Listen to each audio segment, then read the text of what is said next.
जी मेरा समय आपसे आग्रह अब शुरू होता है। दरअसल हिंदी में भविष्य निधि हम कहते हैं जब लोग रिटायर्ड होने के बाद जिस पैसे के सहारे वो जीते हैं, उनके जीवन के पूरे भविष्य की उम्मीद है। मैं मानता हूं कि शेयर बाजार में इस पैसे को लगाना कहीं से उपयुक्त और सही नहीं है।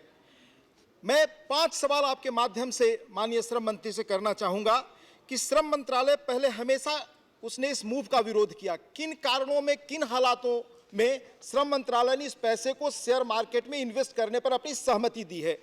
दूसरा सवाल, सर मैं एक सैद्धांतिक सवाल उठाना चाहूंगा शेयर मार्केट को लेकर कि क्या यह देश हर्षद मेहता, केतन पारीख, यूटीआई इन सब अनुभवों को भूल गया है?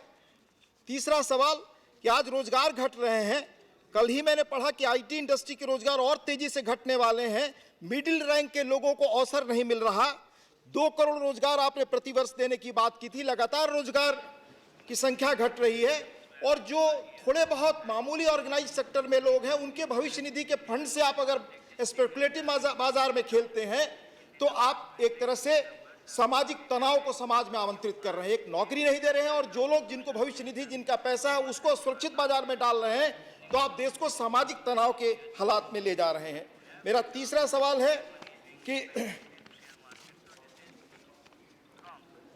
आज ही मैंने बिजनेस स्टैंडर्ड में एक बड़ी खबर 1 पेज की देखी है कि 2003 से लेकर 2005 के बीच में 21 आईपीओज में सीरियस इरेगुलरिटीज पाए गए, जिसमें 80% स्कैम से प्रभावित पैसे अभी तक निवेशकों को मिला है, लेकिन 50% से अधिक पैसे वापस नहीं आए हैं।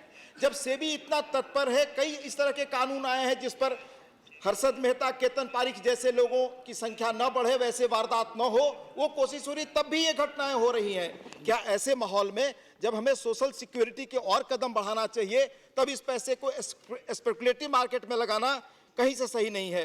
5वां और अंतिम सवाल, जहां सोशल सिक्योरिटी के इतने कम इंतजाम हैं, जहां पर एक अति वरिष्ठ व्यक्ति ने मुझे एक मैसेज देकर पूछा, उस मैसेज को मैं आपके सामने कोट करना चाहता हूं। देश के एक जाने माने बहुत वरिष्ठ पत्रकार, मैं उनका नाम कोट करता हूं, सुरेंद्र किशोर, उन्होंने एक मैसेज देकर पूछा कि पीएफ पेंशन की तरह दुनिया में कोई और पेंशन योजना है जिसमें सालाना बढ़ोतरी का कोई प्रावधान नहीं है?